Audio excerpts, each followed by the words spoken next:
Okay. That's 2. That sounds very good. Well, on that note, we're going to take another break, and again, we'll be back for our last part of Health Matters tonight. So we'll be back in one moment.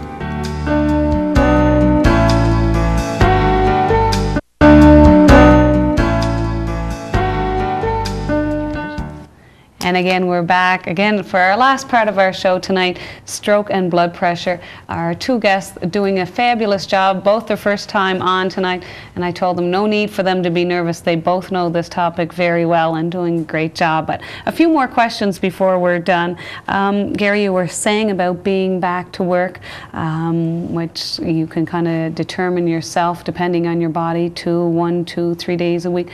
What about some long-term goals now for Gary Gray?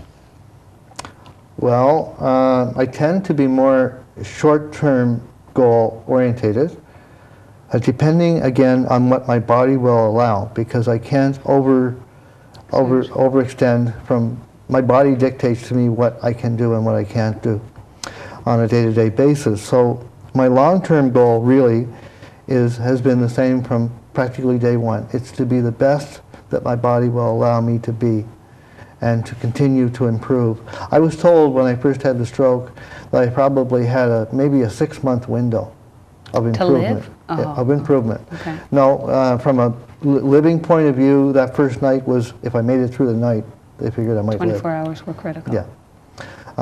No, when I went to Moncton, I really wasn't, it wasn't in the cards that I was coming back. And did you know that yourself, No, Gary? I wasn't aware of it. Okay. So my goals really are day-to-day type goals, month-to-month type goals. Next month, I mentioned about being a witness, and next month I'll be involved in a volunteer door-to-door work. Hopefully I'll be able to put in the 50-hour requirement, and that's going to be a stretch for me because of my physical limitations. This is with Jehovah's Witness? Yes, but that's my goal for the month, yes. Oh, good. Well, good. It's good to have goals. We all need to have goals. What about support groups? We hear a lot of people when they go through something like this, it's good to have other people to talk to and be able to relate what they've gone through. Do you have any support groups that you belong to? The support groups in the Montague area are non-existent when it comes to stroke. There really hasn't been anything developed or brought out there. We're working on that through Heart and Stroke to do that. But what I found after I moved out on my own in '03, and I had gotten the internet changed over to high speed and did some surfing and some searching, and I found a group called the Stroke Network. And as of the latest that I know, they have approximately 5,000 stroke survivors and caregivers on that site. So by connecting with them, it allowed me to work with others that had had the same experience or similar experience to what I had. Right. So I began really to shape that normal as to what is normal, whether it's reasonable or whether it isn't. And that was a huge help. I want to mention too that there's another group in Canada that I was talking to today. There's only 20 on that group right now, but it's everybody talks about Facebook. Yes. And it's a Facebook group. It's called Stroke Survivors Love Life. And a lady in Vancouver has started that group, and they seem like they really want to improve their lives. Well, when you're talking about Facebook and internet, Gary, you also have your own site, right? Mm-hmm. Can you tell everybody what that is? Well, the address is a little bit long, but if you go to Google, I think everybody's more or less familiar with Google. So if you Google me, you just have to put in Gary Gray, PEI, 3 words, and I should come pretty much to the top. It'll be Gary's homepage.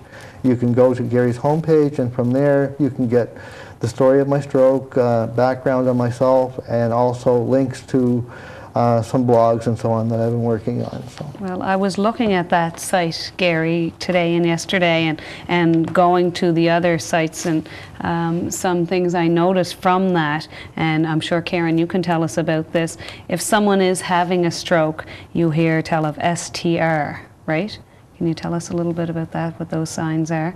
I know we've been hearing it on the news lately because this is Heart and Stroke Month, and we were saying it at work, trying to remember it all, each one. And the S stands for, like Gary, if you were at Tim Hortons and the lady was asking you your order and you couldn't give it to her, the thing we could all ask if we think someone's going through that, the S stands for smile. Ask the person to smile. And if they can smile, that's a good sign. The second thing is the T. Ask them to talk, and you couldn't talk, so that's obvious there. There's a problem. And don't ask them anything big, just, is it a sunny day outside? Ask them if they can say that. And the R is for them to raise both hands, and they say, like a stick up. So if somebody was holding you up at gunpoint, ask them to do that. So again, STR, S is for smile, T is for talk, and the R is for raising your arms. So if you think of anybody like the girl at the donut shop was going through with you, to ask you those 3 questions. And if we can remember those, that might help someone out, because if they can't do that, then the biggest thing to do then at that point is to call 911 and get help immediately. Time is brain. Exactly. Time is very important. Well, Karen, is there anything else you would like to add and tell our viewers before we're done tonight? Just one thing that I like to do, where I work at the hospital is employee health, and I have many people that I come and check their blood pressure, and the Heart and Stroke Foundation puts out these little wallet cards that I just love, that you can put people's blood pressure